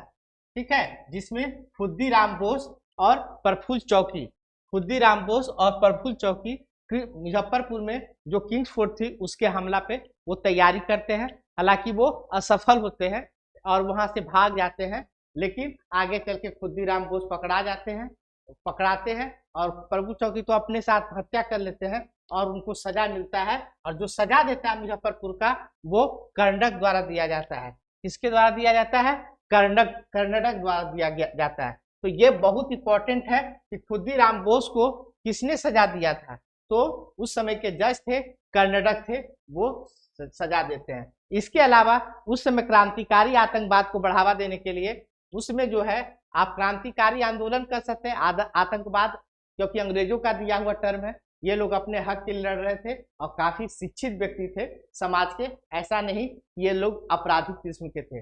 अंग्रेज के लिए भले अपराधी हो सकते हैं, लेकिन ये लोग अपने हक के लिए, अब लोगों की सुरक्षा के लिए लड़ रहे थे। तो ये आतंकवाद कहना एक गलत वर्ड होगा, क्योंकि ये लोग क्रांतिकारी थे। तो ये एक क्रांतिकारी अनुशीलन समिति जिसकी स्थापना सचिन नाथ सान्याल ने 1913 में किया था। यहाँ पे पटना में इसकी शाखा जो है बंकिम चंद्र मित्र ने, जो बीएन कॉलेज के स्टूडेंट थे, वो पटना में बंकिम चंद्र मित्र इसको क्या करते हैं, इसको यहाँ पे स्थापना करते हैं। और दूसरा ढाका, दो तरह का अनुशीलन समिति था, एक तो कलकत्ता का था और एक ढाका अनुशीलन समिति था। ढाका अनुशीलन समिति का मुख्यालय यहाँ पे भागलपुर में खोला जाता है। ढाका अनुशीलन समिति का मुख्यालय कहाँ खोला जाता है? भागलपुर में खोला जाता है। इसके बाद हम आते हैं चंपारण सत्याग्रह। देखिए हर चीज का एक डेवलपमेंट होते जा रहा है। हम आपको एक इम्पोर्टेंट फैक्ट रखते जा रहे हैं। आप कोई किताब पढ़े होंगे, कोई किताब से मुझे पता नहीं कि कौन किताब पढ़े होंगे, लेकिन आपको जो मिल रहा है वो करेक्ट मिल रहा है और एग्जाम के पॉइंट ऑफ व्यू से मिल रहा है। आप इसको पढ़िए और अगर अच्छा लगे तो आप अपने दोस्तों के बीच शेयर भी करिए। इसको समझिए, ये काफी मेहनत से तैयार किया जाता है कि 3-4 किताब निकाल के इसको पढ़ा जाता है, समझा जाता है टू द पॉइंट कि किस तरीके से एग्जाम में आए, कि आपको 4 किताब की जगह करेक्ट से एक जगह मिल जाए और आप उसको बेहतर तरीके से आत्मसात करके उसको अपने एग्जाम में अच्छा परफॉर्मेंस दे सके। इसलिए आपसे गुजारिश भी रहता है कि आप पढ़िए मन लगा के, ताकि ज़्यादा ज़्यादा सफल हो। जितना सफल होंगे उतना हमारे लिए बेहतर होगा। टीचर ही एक ऐसा व्यक्ति होता है जो दूसरों की सफलता के लिए क्या होता है, वो ईश्वर से दुआ करता है कि भाई भगवान उसको सफलता बनाए। तो मैं आशा करता हूँ कि आप लोग भी सफल हो। ठीक है, तो अब ये चंपारण सत्याग्रह जो 1917 में हुआ था, राजकुमार शुक्ल जब वहां पे गए थे तो गांधी जी से आग्रह किए थे कि भाई गांधी जी आप चलिए। और वहां पे एक बिल भी पास हुआ था कृषक जांच समिति को लेके, नीले कृषक जांच समिति को लेके। तो गांधी जी बोलते हैं ठीक है, आश्वासन देते हैं। गांधी जी 1917 में कहाँ आते हैं? पहले आते हैं पटना, और पटना मुजफ्फरपुर होते हुए वो चंपारण पहुंचते हैं। यहाँ पे किसानों की समस्या हेतु सत्याग्रह का पहला प्रयोग किया जाता है। वहां पे क्या किया जाता है? किसानों की समस्या के हेतु पहला प्रयोग किया जाता है। तो आपसे अगर क्वेश्चन पूछेगा कि सत्याग्रह का पहला प्रयोग कहाँ हुआ, तो चंपारण सत्याग्रह में हुआ। ठीक है, और वो जब वहां पे पहुंचते हैं तो पहले तो अंग्रेजों के द्वारा क्या कहा जाता है कि भाई तुम वापस चल जाओ। उनको बहुत तरह से कोशिश करते हैं कि वहां से वापस चल जाए, लेकिन अपने ये जिद्दी स्वभाव के कारण नहीं, अब आए हैं तो हम इन लोग के हक के लिए लड़ेंगे ही लड़ेंगे। तो इनको वार्ता के लिए एडवर्ड अल्बर्ट जो है वार्ता हेतु मानता है, उनको वार्ता हेतु के लिए बुलाता है। ठीक है, जब बुलाता है उसके बाद जब वार्ता होता है तो इनको एफजी सलाई की अध्यक्षता में एक कमेटी का गठन किया जाता है। किसके अर्थी में गठन किया जाता है? एफजी सलाई की अध्यक्षता में गठन किया जाता है।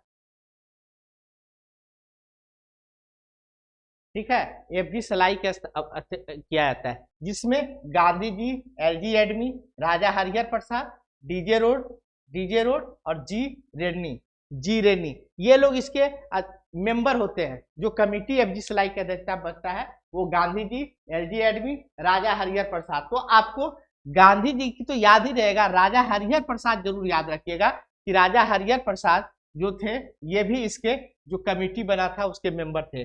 बाकी 3 अंग्रेज थे, एलजी एडमी, डीजे रोड और जी रेनी।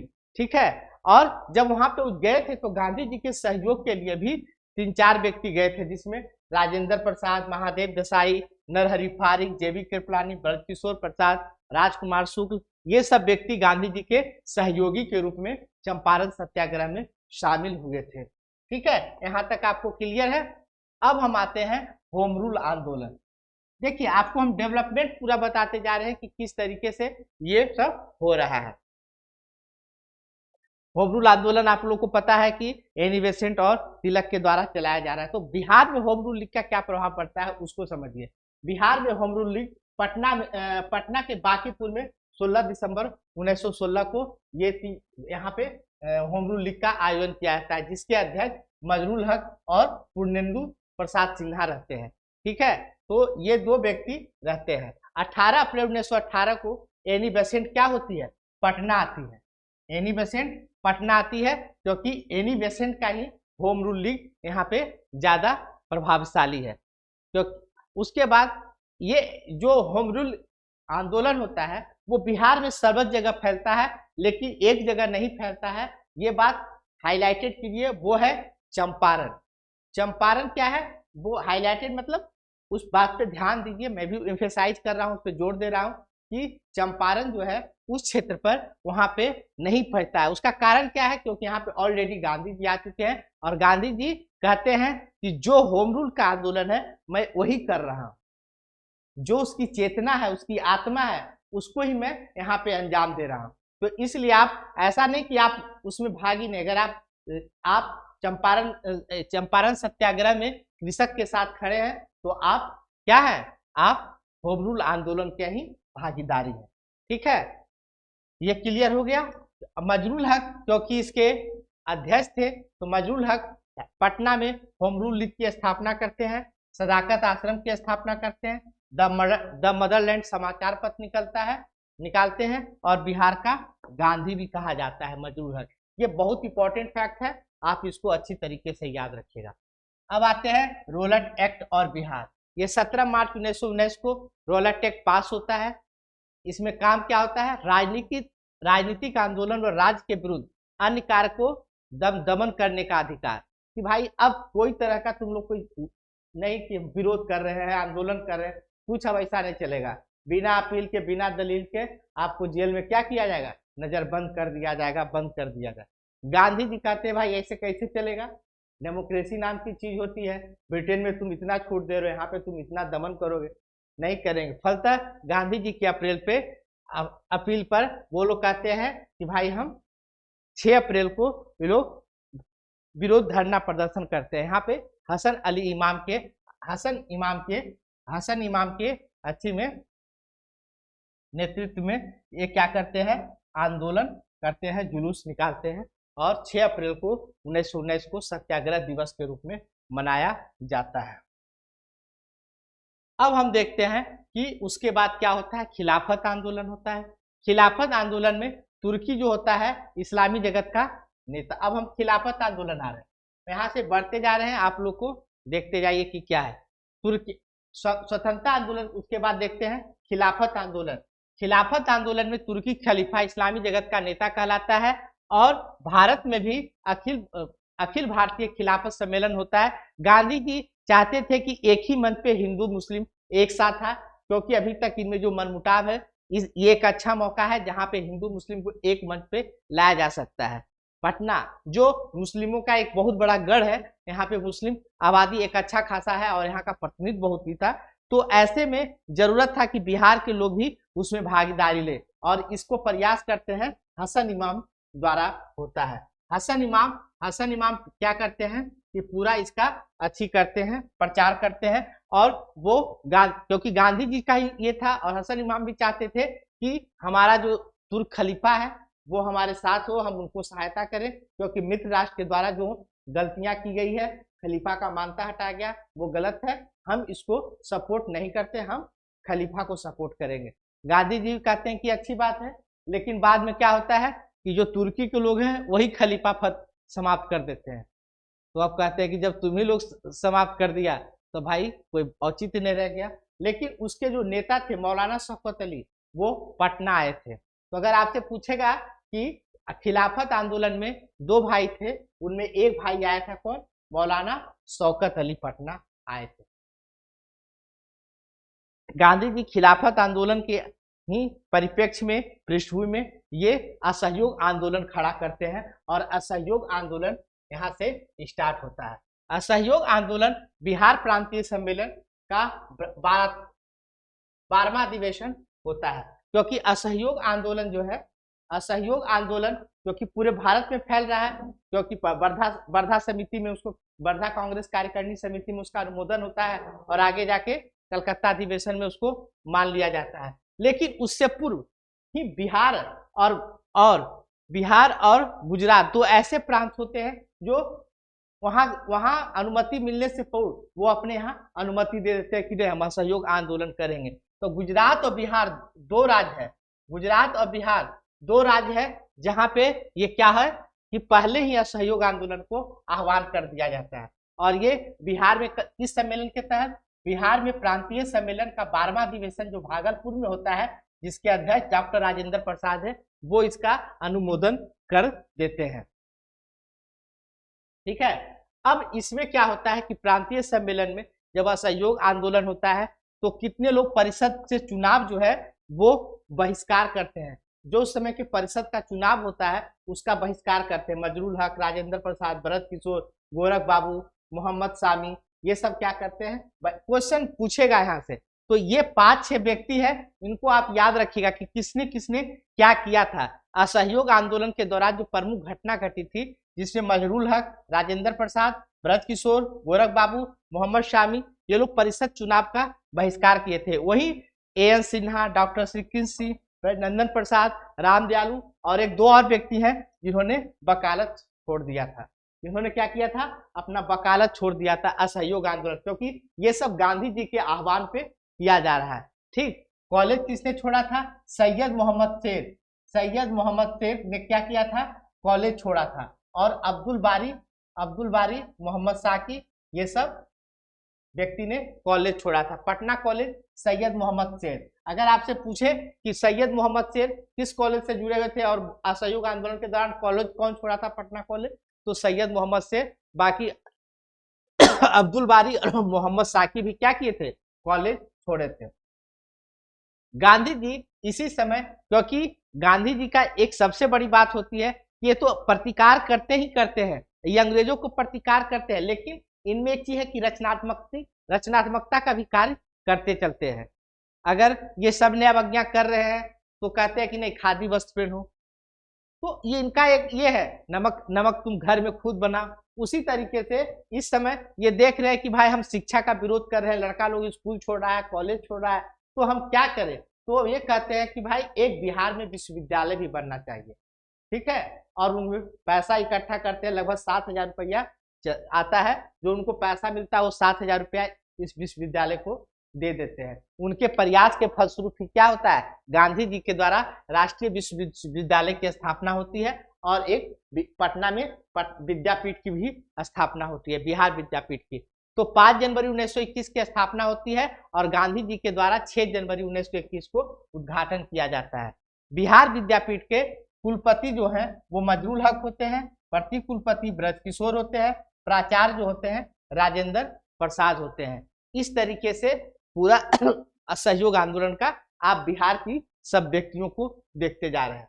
1 अगस्त 1921 को तिलक जी की मृत्यु होती है। वहीं पे एक विजयवाड़ा कांग्रेस अधिवेशन होता है जिसमें तिलक स्वराज कोष की स्थापना होता है। और जो स्वराज कोष है वो बिहार में ही बनाया जाता है और इसके संयोजक जो है डॉक्टर श्री कृष्ण सिंह है। तो अगर आपसे पूछे कि स्वराज कोष का बिहार में संयोजक कौन है, तो वो डॉक्टर श्री कृष्ण है। इसी समय भागलपुर में एक झंडा कांड होता है जिसमें काफी लोग हताहत होते हैं। उसके बाद क्योंकि ये बहुत बड़ा विद्रोह अपना विशालतम रूप लेते जा रही थी, तो अंग्रेज को लगा कि ऐसे तो हमको बहुत मुश्किल हो जाएगा, तो कुछ करना पड़ेगा। तो उसी समय वो प्रिंस ऑफ वेल्स को भारत को भेजते हैं कि भाई आप जाइए, राजकुमार है, आप कुछ घोषणा कर दीजिएगा ताकि लोगों का गुस्सा शांत हो जाए। आज भी हमारे यहाँ जब हल्ला उल्ला होता है बहुत ज्यादा, तो देखते हैं कोई एक मिनिस्टर को हमारे सीएम क्या करते हैं, भेजते हैं कि जाइए मामला बहुत बढ़ रहा है, अब इसको थोड़ा सा दबा दीजिए। उसी तरीके से प्रिंस ऑफ वेल्स, भाई समझिए ब्रिटेन का राजकुमार आपके पास आ रहा है, तो एक ऐसे ही मनोवैज्ञानिक रूप से हम लोग क्या हो जाते हैं, थोड़ा सा नैतिक दबाव आ जाता है। तो प्रिंस ऑफ वेल्स आ रहे थे, वो 22 दिसंबर 1921 को कहाँ पहुंचते हैं, पटना पहुंचते हैं।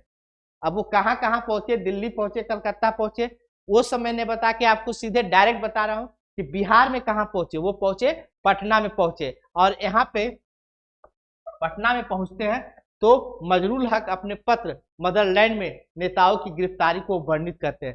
तो मजरूल हक अपने पत्र में, मदरलैंड है उनका पत्र, उसमें नेताओं का जो उनके साथ यानी उनका जो बेइज्जती किया जाता है, उनके साथ दमनात्मक जो व्यवहार किया जाता है, बहुत यानी कहा जाता है मजरूल हक इसमें जो वर्णन किए हो बहुत, अगर आज आप लोग भी उस लेटर को पढ़िएगा, अभी तो मौका नहीं है लेकिन अगर कहीं मौका मिले तो शायद है, उसको पढ़िएगा तो आपको पता चलेगा कि कितना उसमें बेदर्दी के साथ राजनेताओं के साथ सुलूक किया गया था। तो मजरूल हक अपने पत्र मदरलैंड में नेताओं की गिरफ्तारी को वर्णित करते हैं।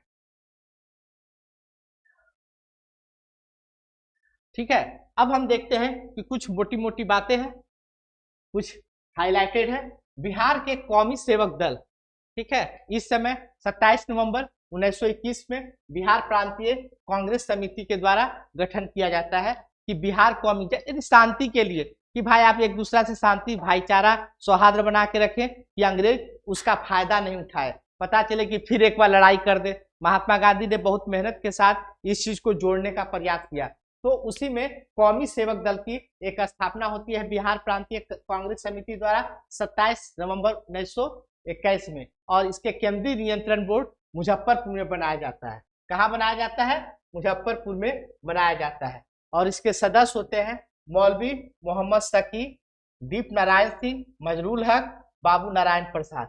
तो आपको कौमी सेवक दल का याद रखना है कि देखिए, अगर आप लोग याद करते इसका कुछ कोड बना दीजिए, कोड बना लीजिएगा तो आपको बेहतर तरीके से क्या होगा, याद हो जाएगा। तो मौलवी मोहम्मद शकी, दीप नारायण सिंह, मजरूल हक, बाबू नारायण प्रसाद, ये सब क्या है, बिहार कौमी सेवक दल के सदस्य है। इसका केंद्रीय नियंत्रण बोर्ड कहाँ बनाया गया है? मुजफ्फरपुर बनाया गया है।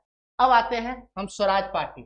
आपको पता है कि इसके बाद गया में एक अधिवेशन होता है जिसमें स्वराज पार्टी के गठन की बात की जाती है।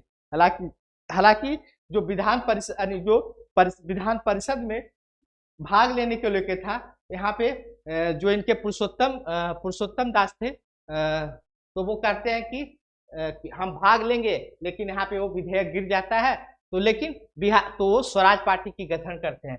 तो बिहार में भी स्वराज पार्टी का निर्माण होता है। 26 जनवरी 1923 ईस्वी को स्वराज पार्टी का गठन होता है, जिसके अध्यक्ष नारायण प्रसाद हैं और सचिव प्रोफेसर अब्दुल बारी है। ठीक है, तो बिहार में स्वराज पार्टी का गठन 26 जनवरी 1923 को हुआ और अध्यक्ष नारायण प्रसाद, सचिव प्रोफेसर अब्दुल बारी और सहायक सचिव कृष्ण सहाय और हरनंदन सहाय है।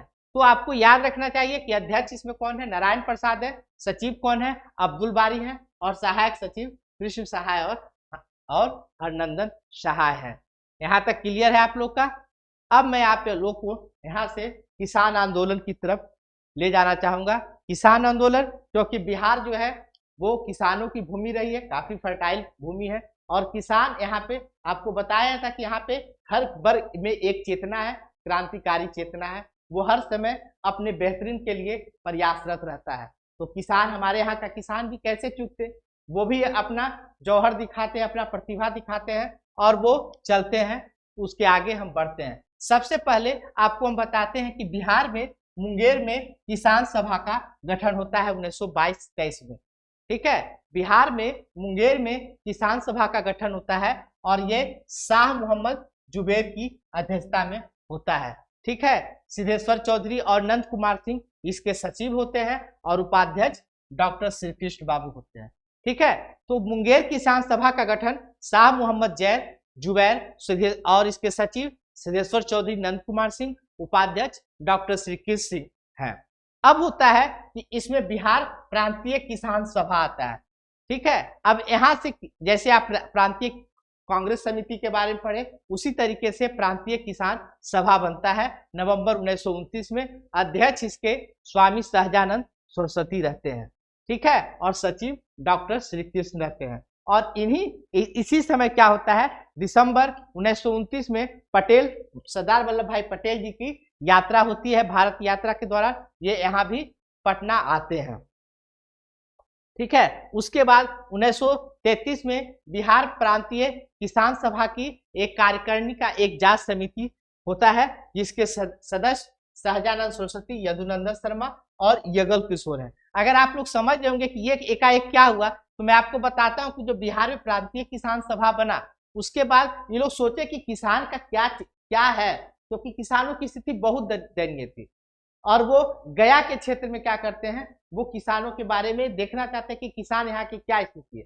जब वहां आते हैं तो गया के किसानों पर, वो किसानों की दशा पर एक इतिहास पुस्तक लिखा जाता है। इतनी दारुण दशा है, सोचिए किसान, बहुत स्थिति दयनीय है। जब कहा जाता है कि ये लोग जब जब उसका ये कर रहे थे तो इन लोग का दिल दहला दे रहा था कि वाकई किसान की इतनी बदतर स्थिति है। अंग्रेजों का शोषण, जमींदारों का शोषण, साहूकारों का शोषण, यानी ये हर स्तर पे शोषण है। आप सोचिए कि जब ये लोग करते हैं, यही कारण है कि आगे चल के आप जब देखिएगा कि इसको जो हर चीज पे कमजोरी है उसको वो लोग अच्छी करते हैं, विरोध भी करते हैं। ठीक है, अब देखते हैं बिहार प्रांतीय किसान सम्मेलन सेकेंड। ठीक है, पहला स्वामी सहजानंद सरस्वती के द्वारा ही होता है। अब यहाँ पे इसके अध्यक्ष क्या है, पुरुषोत्तम दास की अध्यक्षता में होता है, गया में होता है। क्योंकि गया में का स्थिति क्या है, किसानों की बहुत है, वहां पे एक दयनीय पुस्तक लिखता है जाट समिति। उसके बाद यहाँ पे खान अब्दुल गफ्फार खान इसमें अपने भाई के साथ भाग भी लिए थे। ठीक है, किस अधिवेशन में भाग लिए थे, बिहार किसान प्रांतीय सम्मेलन दूसरा में खान अब्दुल खान अपने भाई के साथ भाग लिए थे, पुरुषोत्तम दास की अध्यक्षता में हुआ था। तीसरा बिहार प्रांतीय किसान प्रांतीय सम्मेलन नवंबर 1935 में हाजीपुर में हुआ था और जमींदारी प्रथा के इसी में हटाने की बात की गई थी। आपको पता है कि भाई अब यहाँ पे जो सबसे बड़ा कारण है जमींदारी प्रथा, तो क्यों ना जमींदारी प्रथा को हटा दिया जाए। और आपको पता है कि जब हम लोग देश से आजाद हुए तो सबसे पहले जमींदारी प्रथा को ही हटाए। तो यहाँ पे सहजानंद सरस्वती इसके अध्यक्ष थे और ये हाजीपुर में हुआ और जमींदारी प्रथा हटाने की बात की गई। फिर उसके अलावा स्थानीय स्तर पे भी कुछ नेता थे, जैसे कार्यानंद शर्मा मुंगेर बढ़िया में जमींदारी उत्पीड़न के विरुद्ध संघर्ष कर रहे थे 19। ठीक है, ये सब बिहार में इतना हो रहा है। कहाँ हो रहा है, बिहार में। यूपी में भी एका किसान आंदोलन चल रहा है, लेकिन बिहार में किसान आंदोलन देख रहे हैं, बराबर मीटिंग हो रहा है, बराबर उस पर ध्यान दिया जा रहा है कि क्या समस्या है उसको उठाया जा रहा है। तो इसी के फलस्वरूप देखते हैं 1936 में अखिल भारतीय किसान आंदोलन होता है, अखिल भारतीय किसान आंदोलन होता है और यहीं पे अखिल भारतीय किसान सभा का गठन किया जाता है, जिसके अध्यक्ष स्वामी सहजानंद सरस्वती और सचिव NG रंगा जी हैं। ठीक है, अब इसके बाद हम आते हैं कि भाई स्वामी सहजानंद जो सरस्वती है, इनका कुछ, क्योंकि ये यूपी के हैं और बिहार अपना इनका कर्म भूमि होता है। ठीक है, बिहार इनकी क्या होती है, कर्म भूमि। जैसे हम लोग क्या होते हैं कि बिहार में पैदा लेते हैं तो जन्मभूमि हम लोग के भले ही है, लेकिन हम लोग की कर्म भूमि कहाँ होती है, अधिकांशतः, बहुत सारे को लोग नहीं कहते हैं, कर्म भूमि होती है दिल्ली, मुंबई, चेन्नई। तो उसी तरीके से लेकिन इनका कर्म भूमि यहीं पे बनता है, कहाँ, बिहार में। यूपी के गाजीपुर देवगांव के 1899 में 1899 में क्या होता है, इनका जन्म होता है। ठीक है, बचपन का नाम इनका नौरंग रहा है, बचपन का नाम में क्या है, नौरंग। बिहटा में ये एक आश्रम भी चलाते हैं, सीताराम आश्रम। बिहटा में क्या आश्रम चलाते हैं, सीताराम आश्रम। और 5 दिसंबर 1920 की इनकी मृत्यु हो जाती है। स्वामी सहजानंद सरस्वती के बारे में ये मोटा मोटी था। अब आप लोग का ये किसान आंदोलन और बिहार क्या हुआ, अब ये यहाँ से समाप्त होता है। हम अब अगले टॉपिक की तरफ बढ़ते हैं। ठीक है, अब यहाँ पे हम देखिए कि अब ये है, अब अगला डेवलपमेंट साइमन कमीशन होता है। साइमन कमीशन जो है ये भारत आता है। ठीक है, तो बिहार में इसके तरफ क्या भूमिका रहती है, बिहार में कैसा इसके तरफ क्या होता है, बिहार में कैसा इसका रिस्पॉन्स दिया जाता है, उसके बारे में चर्चा करते हैं। 8 नवंबर 1927 को लॉर्ड इरविन के द्वारा क्या हो जाता है, बोला जाता है कि भाई एक साइमन कमीशन भेजेंगे। तो साइमन कमीशन, जिसको पता है आपको कि साइमन कमीशन में एक भी भारतीय नहीं रहते, इसके कारण इसका काफी विरोध होता है। एक लीडर्स मैनिफेस्टो करके एक ये बनता है, ताकि उसमें हर नेता अपना अपना कुछ मंतव्य रखते हैं, जिसमें सर अली इमाम, सज्जानंद सिन्हा, नवाब इस्माइल खां जो है, ये बिहारी नेता जो है, ये इसमें क्या करते हैं, अपना अपना मंतव्य रखते हैं कि हमको अंग्रेज का क्यों विरोध करना चाहिए, ये सब पे अपना ये देते हैं। 12 दिसंबर 1928 को साइमन कमीशन कहाँ पहुंचता है, पटना पहुंचता है, और डुमराव महाराज इसका आतिथ्य स्वीकार करते हैं। डुमराव महाराज कहते हैं कि भाई साइमन कमीशन तुम आओ, हम तुम्हारा स्वागत करते हैं। जब इस स्वागत करने के लिए तो बहुत भारी विरोध डुमराव महाराज का होता है। डुमराव महाराज का काफी विरोध होता है। तो अगर आपसे पूछे कि साइमन कमीशन का स्वागत किसने किया था, तो डुमराव महाराज ने इसका क्या किया था, स्वागत किया था। अब आते हैं नेहरू रिपोर्ट, क्योंकि जब साइमन कमीशन चला गया तो बोला गया कि भाई तुम एक ऐसा संविधान बना के दिखाओ जिसमें सभी भारतीयों की क्या हो, सहमति हो। तो नेहरू जी, मोतीलाल नेहरू ने इसको चुनौती को स्वीकार किया था और ये लखनऊ अधिवेशन में वहां पे इसका अधिवेशन बुलाया गया था, जिसमें बिहार से सर अली इमाम क्या लिए थे, भाग लिए थे नेहरू रिपोर्ट को तैयार करने में उस अधिवेशन में। उसके बाद आ जाता है सबने अवज्ञा आंदोलन। सबने अवज्ञा आंदोलन 11 फरवरी 1930 को गांधी जी ने कांग्रेस कार्यकारिणी के द्वारा क्या होता है, मंजूरी मिलता है।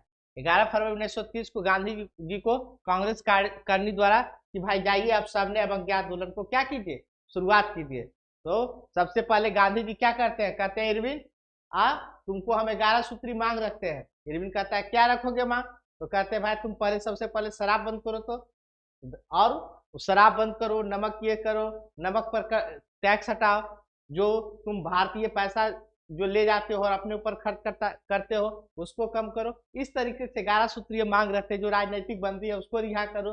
वो कहता है हम कुछ नहीं करेंगे गांधी जी, आप जो बोलते रहिए। तो बोला अच्छा भाई, जब बोला कि नहीं करोगे तो ठीक है। तो 12 मार्च 1930 को ये दांडी यात्रा शुरू कर देते हैं, ठीक है। और इसमें से 78 प्रतिनिधि भाग लेते हैं। 200 मील की यात्रा होती है और 24 दिन में क्या होती है, पूरा होती है। इसमें बिहार से गिरिवर चौधरी भाग लेते हैं। कौन भाग लेते हैं, गिरिवर चौधरी। ये पूछ लिया गया है आपसे, लेकिन तब भी आप इसको क्या करिएगा, याद रखिएगा। बिहार से कौन भाग लेते हैं, गिरिवर चौधरी लेते हैं, ठीक है। और 6 अप्रैल 1930 को नमक कानून को क्या किया जाता है, भंग किया जाता है। छपरा में स्वदेशी वस्त्रों की एक क्या होती है, छपरा के जेल में स्वदेशी वस्त्रों की मांग होती है और वहां पे क्या होता है, नंगी हड़ताल होता है। क्या होता है, बोला कि तुम अगर हमको स्वदेशी वस्त्र नहीं दोगे तो हम लोग सब नंगा हड़ताल करेंगे। इससे भी बहुत ये होता है। उसी तरह चौकीदार कर मुजफ्फरपुर, चंपारण, तिरहुत, ये सब का जो बेल्ट है वहां पे चौकीदार कर देने से मना कर देता है, कहता है कि हम चौकीदार कर नहीं देंगे। ये सब किसकी घटना है, सबने अवज्ञा आंदोलन के दौरान। उसी समय बिहार में 6 अप्रैल 1930 को इसकी रूपरेखा तैयार की जाती है कि भाई नमक कानून जब यहाँ है तो यहाँ पे कैसे कैसे हम अंग्रेजों का विरोध करेंगे, कहाँ कहाँ जाके तोड़ेंगे, नमक कानून को तोड़ेंगे। तो इसकी रूपरेखा तैयार राजेंद्र प्रसाद करते हैं। जवाहरलाल नेहरू इस समय बिहार प्रांत का दौरा भी करते हैं। जवाहरलाल नेहरू किस समय आते हैं, नमक सत्याग्रह के दौरान आते हैं। सर्वप्रथम शुरू बिहार में कहाँ हुआ था, अगर पूछा जाए कि नमक सत्याग्रह सबसे पहले बिहार में कहाँ शुरू हुआ था, तो बिहार में चंपारण और सारण में शुरू हुआ था। चंपारण प्लस सारण में शुरू हुआ था और इसके नेतृत्व करता थे विपिन बिहारी वर्मा। मुजफ्फरपुर में रामदयालु सिंह, जनकधारी प्रसाद, और पटना में अंबिका कांत सिंह, रामवृक्ष बेनीपुरी। ये दोनों नाम बहुत इंपॉर्टेंट है, इसको याद रखिएगा। यहाँ से एक क्वेश्चन बनेगा तो यहाँ पर आपको क्या करना है, याद रखना है कि सबसे पहले शुरू हुआ चंपारण और प्लस सारण में, जिसका जहां विपिन बिहारी नेतृत्व करता थे। मुजफ्फरपुर में रामदयालु सिंह और जनकधारी प्रसाद, पटना में अंबिका कांत सिंह, रामवृक्ष बेनीपुरी, और मुंगेर में हमारे राज्य के पहले मुख्यमंत्री डॉक्टर श्री कृष्ण बाबू, और दरभंगा में श्री सत्यनारायण सिंह और रामनंदन मिश्र। ये सब व्यक्ति जो थे नमक सत्याग्रह में ये थे। तो हमने क्या किया, साइमन कमीशन, नेहरू रिपोर्ट, सबने अवज्ञा आंदोलन, नमक सत्याग्रह, ये सब के बारे में पढ़ा, ठीक है। अब हम आते हैं कि अब इसके बाद हम यहाँ पे कुछ प्रमुख घटना घटती है। एक होती है बिहार सोशलिस्ट पार्टी का गठन होता है। बिहार सोशलिस्ट पार्टी का गठन 1931 में होता है, लेकिन औपचारिक स्थापना इसकी 1934 में होता है। अध्यक्ष सोशलिस्ट पार्टी के अध्यक्ष आचार्य नरेंद्र देव है और सचिव जयप्रकाश नारायण है। सचिव कौन है, जयप्रकाश नारायण। और इसके सदस्य, इसमें विशेषकर आप देखिएगा वामपंथी सदस्य ज्यादा है। ये सब जितने हैं वामपंथी हैं, क्या है, वामपंथी है, और ये सब लोग भाग इसमें लेते हैं। अब बिहार शुरू से समाजवादी का गढ़ रहा है, यहाँ से शुरू से लोग सर्वधर्म यानी यानी कहा जाए सर्वधर्म संभाव नहीं, सर्व लोग मिलजुल के ज्यादा लोग रहते हैं और सब लोग सभी का उत्थान की बात करते हैं। भले वो प्रैक्टिकल में वो दिखता नहीं है, लेकिन शुरू से यहाँ समाजवादी बहुत आपको मिले होंगे। तो गंगा शरण, रामनंद मिश्र, कर्पूरी ठाकुर, अब्दुल बारी, योगेंद्र सुख, बसावन सिंह, ये सब क्या है, ये सब इनके बिहार सोशलिस्ट पार्टी के अध्यक्ष मेंबर है। अब देखते हैं इसी समय एक बिहार विधानसभा चुनाव होता है 1935 के अधिनियम के तहत, जिसमें 107 सीट कांग्रेस को मिलती है और उसमें 98 सीट पर क्या होती है, विजय होती है। ठीक है, और पटना विश्वविद्यालय सीट से यहाँ पे कांग्रेस को बुरी तरीके से सच्चिदानंद सिन्हा हराते हैं। तो पूछा जाएगा कि भाई अगर कौन व्यक्ति जो थे उस समय निर्दलीय खड़ा हुए थे, किसी पार्टी से, कांग्रेस से नहीं थे, लेकिन उसके बावजूद भी जीत हासिल की थी, तो वो सच्चिदानंद सिन्हा थे। ठीक है, उसके बाद आता है तत्कालीन जो राज्यपाल थे एमजी हैलेट, वो बोलते हैं कि भाई तुम जीत गए हो। कौन जीत गए हैं, डॉक्टर श्री कृष्ण बाबू। तो बोले कि भाई आप आइए सरकार बनाइए। ये बोले हम सरकार तभी बनाएंगे जब आप मेरी बात मानेंगे, मेरे अनुसार चलेंगे, हम ऐसे सरकार नहीं बनाएंगे। एमजी हैलेट बोला इतना नहीं चलेगा तुम्हारा, तुम सरकार बनाओ, नहीं तुम्हारा जो सेकेंड पार्टी बहुमत में है हम उसको सरकार बना देते हैं। और वो मोहम्मद यूनुस को क्या करते हैं, सरकार बना देते हैं। जब मोहम्मद यूनुस सरकार बनाता है, पर इसके पास बहुमत उतना है नहीं, और आगे जाके जब कांग्रेस की कार्यकारिणी की बैठक होती है तो उसमें स्पष्ट रूप से कहा जाता है कि आप अपने शर्तों पे और कांग्रेस की जो उद्देश्य है उस पे काम करिए, ना कि अपने स्वार्थ के लिए आप जाके अंग्रेज से मिल जाइए और अपना काम करिए। मोहम्मद यूनुस को लगा कि हम गलत कर रहे हैं, मोहम्मद यूनुस वहां से क्या करते हैं, अपने मुख्यमंत्री पद से वापस लेते हैं। फिर जो है एमजी हैलेट कहता है श्री कृष्ण जी आप ही बन जाइए, आपके बिना चलेगा भी नहीं। तो कहते हैं ठीक है हम बन जाएंगे, लेकिन मेरा बात माना करना। तो फिर 20 जुलाई 1937 को डॉक्टर श्री कृष्ण बाबू क्या बनते हैं, उस समय पीएम कहलाते थे, तो पीएम बनते हैं। आजादी के बाद सीएम बनते हैं, उस समय के पद को पीएम कहा जाता था। ठीक है, उसमें अनुग्रह नारायण सिंह, सैयद महमूद, जगलाल चौधरी, अब्दुल बारी उपाध्यक्ष, रामदयालु अध्यक्ष, बलदेव सहाय अधिवक्ता, ये सब उनके मंत्रिमंडल में क्या होते हैं, शामिल होते हैं। लेकिन यहाँ पे क्या होता है कि ये लोग मांग रखते हैं कि भाई राजनीतिक बंदी रिहाई कर दो। कुछ मांग रखते हैं, उस मांग को भी देखिएगा। तो उसमें एक मांग था कि भाई राजनीतिक बंदी को रिहा कर दो। बोला एमजी हैलेट कि नहीं चलेगा भाई, हम नहीं रिहा कर पाएंगे, हमारे ऊपर भी प्रेशर है। तो बोले नहीं प्रेशर है, और उस समय अंडमान बंदी ये सब बहुत सारा घटना है, जब हम आपको मॉडर्न हिस्ट्री पढ़ाएंगे तो उसमें बताएंगे। तो यहाँ पे मतभेद उत्पन्न होता है और यहाँ पर वो क्या करते हैं, फिर एक बार पुनः इस्तीफा दे देते हैं। लेकिन इसमें सबसे बड़ी बात है कि इस्तीफा के दौरान भी कुछ ऐसी ऐसी घटनाएं घटती है, प्रमुख कार्य किए गए हैं। ये जब विधान परिषद में शामिल होते हैं, सीएम बनते हैं, तो कुछ काम करते हैं, जिसमें राजेंद्र प्रसाद की अध्यक्षता में एक श्रम जांच समिति बनती है। क्या किसकी अध्यक्षता में बनती है, राजेंद्र प्रसाद की अध्यक्षता। फिर केवी शाह की अध्यक्षता में एक शिक्षा पुनर्गठन समिति बनती है। केवी शाह की अध्यक्षता में शिक्षा पुनर्गठन समिति बनती है। मौलाना अबुल कलाम आजाद के नेतृत्व में हिंदुस्तान समिति बनती है और बिहार टेनेंसी अमेंडमेंट एक्ट पारित होता है। तो आप देखें कि जब डॉक्टर श्री कृष्ण बाबू बने तो इतना प्रमुख काम होते हैं, और भी होते हैं, लेकिन एग्जाम के पॉइंट ऑफ व्यू से राजेंद्र प्रसाद की अध्यक्षता में श्रम जांच समिति, केवी शाह की अध्यक्षता में शिक्षा पुनर्गठन समिति, मौलाना अबुल कलाम आजाद के हिंदुस्तान समिति, बिहार टेनेंसी अमेंडमेंट एक्ट, और राजनीतिक बंदी तो उस पर तो सरकारें गिर गई। तो ये था आपका, इतना चीज हो गया। अब हम आते हैं व्यक्तिगत सत्याग्रह। जैसा कि आपको पता है कि मार्च 1940 में रामगढ़ अधिवेशन होता है और यहाँ पे ही बीज रोपा जाता है व्यक्तिगत सत्याग्रह का। भारतीय स्तर पे सबसे पहला जवाहरलाल नेहरू ये सब व्यक्ति थे, लेकिन बिहार के स्तर पर प्रथम सत्याग्रही श्री बाबू थे और दूसरा कौन थे, एएन सिंह थे। एएन सिंह मतलब अनुग्रह नारायण सिंह। इसके बाद हम आते हैं भारत छोड़ो आंदोलन की तरफ। ठीक है, जहां तक मैं समझ रहा हूं आप लोग को कहीं दिक्कत ना हो रहा होगा, कृपया आप लोग ध्यान से सुनिए, और इसको अगर ईयरफोन लगा के भी सुन रहे हैं तो इसको खाली बस सुनते जाइए, आप लोग का पूरा एक समरी मिल जाएगा, जिसमें पूरा आपको क्रक्स है, टू द पॉइंट है, आपको इसके बाहर क्वेश्चन भी नहीं आएगा मॉडर्न बिहार से, और आपका यहाँ से क्वेश्चन पकड़ा जाएगा। बस आप लोग पढ़िए और ज़्यादा से ज़्यादा इसको शेयर करिए ताकि और लोगों को इसका लाभ उठा सके और ज़्यादा से ज़्यादा लोग इसका लाभान्वित होते रहे। ठीक है। 1942 भारत छोड़ो आंदोलन, जैसा कि पता है कि 8 अगस्त 1942 के बम्बई अधिवेशन में इसको क्या कर दिया गया, पास कर दिया गया। प्रधानमंत्री चर्चिल बोला कि भाई जापानी खतरा है, तुम लोग भारतीय एकजुट हो जाओ, ये सब आंदोलन मत करो, जो तुम लोग चाह रहे हो तुम लोग को पूर्ण औपनिवेशिक स्वराज का दर्जा देंगे और युद्ध मंत्रिमंडल से एक सदस्य को भेजेंगे जो तुम्हारे बातों पे विचार करेगा, तुम्हारे लिए बेहतर कदम उठाएगा। और 22 मार्च 1942 को स्टैनफोर्ड क्रिप्स आते हैं, लेकिन इनका बहुत सम्मान अच्छा से नहीं होता है, क्योंकि भारतीयों को लगता है कि अब अंग्रेज काफी कमजोर हो चुके हैं, अब इनके पास ये खुद भीख मंगा है तो हम लोग को अब क्या देगा। तो अब इसका ये स्थिति बहुत खराब चल रही है।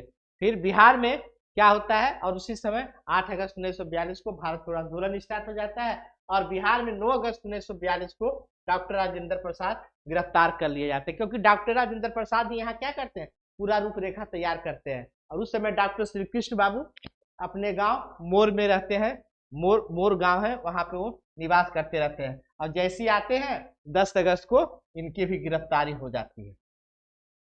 ठीक है। लेकिन उस समय एक हमारे देश के लिए बहुत दुखद घटना घटी।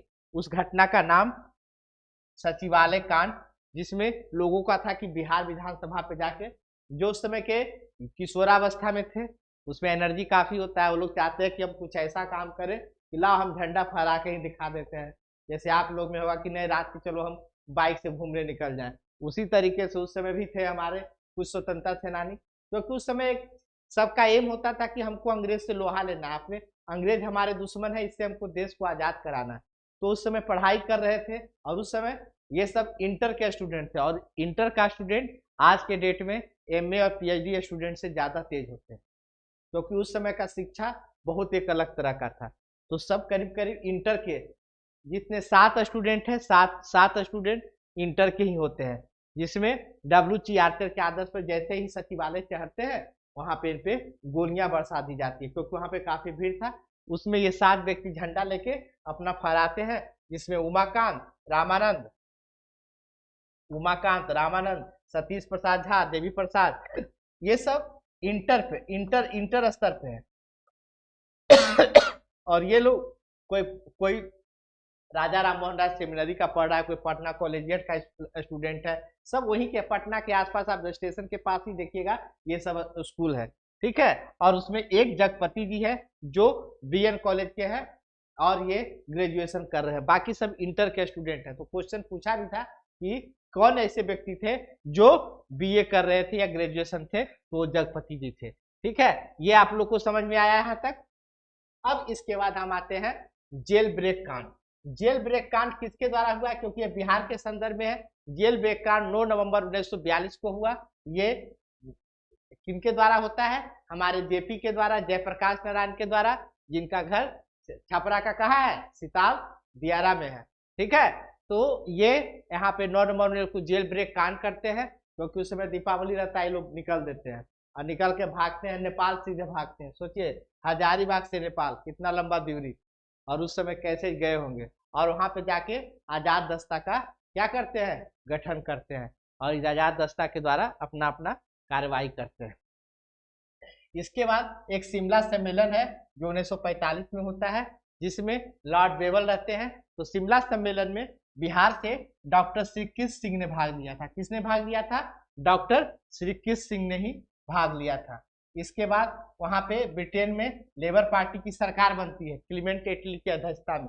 वो कहता है कि भाई 1946 में फिर उसी समझौता होता है, फिर 1946 में आम चुनाव होता है, श्री बाबू मुख्यमंत्री बनते हैं, और पुराना मंत्रिमंडल जो अभी कुछ देर पहले पढ़े, इसमें खाली जगलाल चौधरी को कोई पद नहीं लेते हैं, कुछ ऐसा होता है।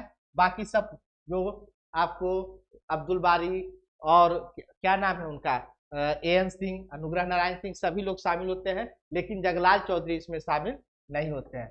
फिर 16 अगस्त 1946 को जब ये आम चुनाव होता है, श्री बाबू मुख्यमंत्री बनते हैं, उसी समय मुस्लिम लीग के द्वारा प्रत्यक्ष कार्यवाही दिवस मनाया जाता है, और यहाँ से हमारा देश दंगों में झोंक दिया जाता है और भयंकर दंगा होते हैं। बिहार में तो बहुत ज्यादा दंगा होते हैं। ठीक है, 16 अगस्त 1940 को प्रत्यक्ष कार्यवाही दिवस मनाया जाता है और कलकत्ता में भी भीषण दंगे होते हैं और बिहार उससे भी अछूता नहीं रहता है क्योंकि यहाँ पर वो क्षेत्र है। उसके बाद संविधान सभा अधिवेशन होता है 9 दिसंबर 1946 को, जिसमें हमारे देश के सबसे वयोवृद्ध नेता सच्चिदानंद सिन्हा को अस्थायी अध्यक्ष बनाया जाता है, लेकिन उनकी मृत्यु हो जाती है। 2 दिन के बाद डॉक्टर राजेंद्र प्रसाद सिंह क्या बनते हैं, अध्यक्ष बनते हैं और वो अस्थायी रूप से ये होते हैं। मुस्लिम लीग कहता है कि भाई हम संविधान सभा में भाग नहीं लेंगे, लेकिन सरकार में भाग लेता है, लेकिन कहता है हम संविधान सभा में भाग नहीं लेंगे। ठीक है, तो मुस्लिम लीग संविधान सभा में शामिल नहीं होता है। 20 फरवरी 1947 को इटली का घोषणा होता है कि भाई हम देश को जून 1948 तक आजाद कर देंगे, जो भारतीय जिम्मेदार होंगे वो उसको हम सौंप देंगे कि वो अपना देश को किस तरीके से चलाए। लॉर्ड क्लीमेंट इटली को कहता है। फिर 24 मार्च 1947 को बेबल के जगह कौन आते हैं, माउंटबेटन आते हैं, और 4 जुलाई 1947 को इंडिया इंडिपेंडेंस बिल ब्रिटेन की संसद में पारित होता है और 18 जुलाई को वो पारित हो जाता है। वहां पे 4 जुलाई 1947 को विधेयक पेश होता है और 18 जुलाई को पारित हो जाता है। इस तरीके से हमारा देश क्या होता है, आजाद हो जाता है 15 अगस्त 1947 को। और हमारे देश के पहले मुख्यमंत्री डॉक्टर श्री कृष्ण सिंह और पहले राज्यपाल जयराम दास दौलत राम बनते हैं। यहाँ तक आप लोग को क्लियर है। और ये जाते हैं बाबू वीर कुंवर सिंह का कहाँ प्रतिमा कहाँ बनाते हैं, आरा में शिलान्यास करते हैं। और ये सचिवालय गेट पे जो हमारे 7 शहीद हैं उनका क्या करते हैं, प्रतिमा का शिलान्यास करते हैं। तो इस तरीके से हमारा बिहार का आधुनिक इतिहास क्या होता है, समाप्त होता है। हालांकि इसमें और छोटी छोटी बातें हैं। ठीक है, जब हम आप लोग के साथ क्वेश्चन करेंगे तो उस चीज को हम आपको साथ वहां पे बताते चलेंगे कि ये सब क्वेश्चन है। लेकिन आप लोग इसको क्या कीजिए, इसको रखिए, देखिए कि हाँ कहाँ कहाँ पे जरूरत है, इतना जरूर ध्यान रखिएगा और विश्वास कीजिएगा कि ये जो है आपसे आएगा क्वेश्चन, आपके बाहर नहीं रहेगा। जब आप एग्जाम में बैठिएगा इसको सुनिएगा तो आप वहां पे मुझे याद कीजिएगा और हंसी भी आएगी कि सर ने सही कहा था। लेकिन आप लोग बस इस पे ध्यान दीजिए और इसी को पूरी तरीके से तैयार करके जाइए। क्रक्स है, 1 महीना का टाइम है, बहुत ज्यादा टाइम भी नहीं है, तो आप इसको बार बार सुनिए। ठीक है, चलिए गुड नाइट और आप लोग को धन्यवाद सुनने के लिए। चलिए, थैंक यू।